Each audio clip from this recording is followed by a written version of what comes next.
take it for tomorrow? I don't, Andrew. I haven't seen the wicket yet. I've only just arrived at the ground. So yeah, I'll have a look at the pitch. We train today and then we'll either select the team this afternoon or tomorrow morning. Yep. Possible Tim Payne will play as a batsman? Well, it is possible, but unlikely. I think obviously Sean Marsh coming into the squad is more than likely going to play as a replacement for Michael Hussey. But again, I've got to speak to the selectors and wait and see what their thoughts are. But I would doubt that Tim will play this game as a batsman. What did you mention in Michael Hussey? What are his chances for the World Cup? Have you heard anything? Hopefully he's okay. He's been a huge player, not only this summer in the Test format, but over a long period of time in one-day cricket. And I'm hearing good reports, I guess, that he's obviously had an operation, and they're confident that if all goes well, they can get him fit to take part in the World Cup. It's just a matter of when he'll be fit, and if the selectors, I guess, are willing to take that risk to take him into the World Cup. Not being 100%, but yeah, look, I think everybody's hoping that he gets fit and we get him out in the park sooner rather than later, because he's had a huge impact in the one-day format for us, batting in the middle order, and I think in the subcontinent, conditions are going to be quite tough for the middle order players, and I think his experience and knowledge in those conditions would be really helpful. With that qualifying group at the start, does that give you a bit of leeway for players perhaps starting the tournament a few weeks later? What probably gives us the leeway is the gap between games. I think I think we land or depart on the 9th of February. We've got 2 practice games, and then I think our first actual round game is the 21st of February. So there's a bit of a gap there as well. So there's a bit of time, which is on our side. I guess the concern as well is we're trying to get skipper as fit as possible, so hopefully he can take part in those 2 practice games, and then the selectors have to obviously weigh up, can we take Huss as well, knowing that he mightn't be fit for those first couple of practice games. But we'll know more in time. I think that's probably the main thing right now, is that Huss does everything in his power to let it heal.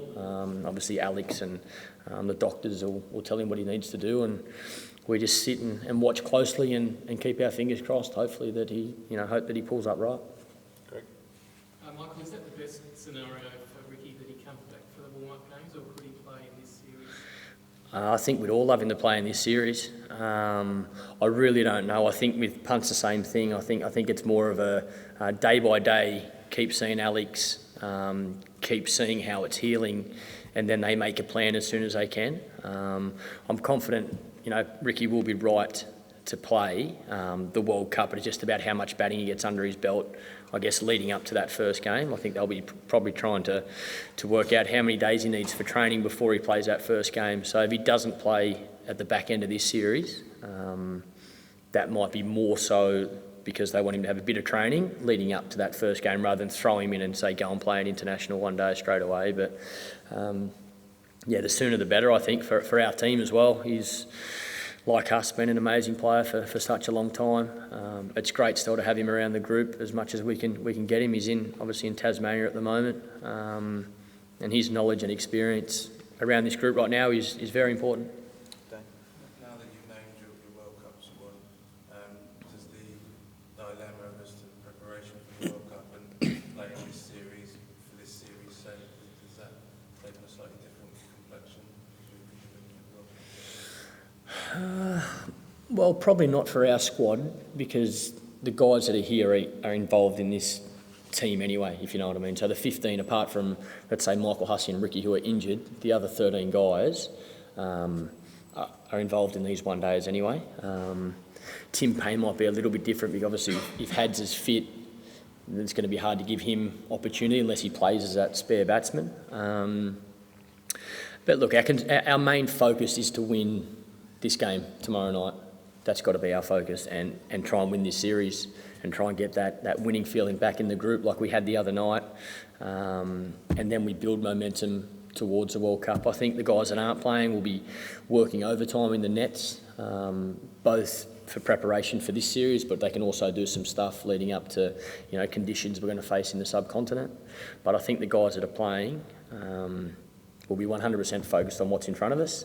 And then if we have an extra training day, or you have time in your training to be able to prepare for the subcontinent, I think it's a good opportunity to do that as well. I think it would be silly not to look at that. Michael, the other night in Melbourne, you were copping a bit of stick from the crowd. The story, mate, I mean, what are your thoughts on that? Because Shane was saying the other day that you were going within the team plan. Yeah, I think it's important that, you know, for me as captain of this team right now, is to do whatever it takes to help Australia win every game of cricket we play. I thought throughout that period that I was batting with Watto, that it was important to get a partnership. And as we've spoken about in our meetings, that we thought in those conditions, both Swan and Yardie were going to be quite tough to score off, so we had to be patient through that middle period. When I first walked out the bat, the ball was reverse swinging a little bit, so it wasn't the easiest of conditions to walk out and just smack it. I thought Watto was playing an amazing knock, and my role was to get up the other end and try not to lose wickets, try and build a partnership. I think we put on a 100-run partnership, which helped us set up the game. So, yeah, people want to see 4s, 6s and wickets taken every ball. That's not international cricket.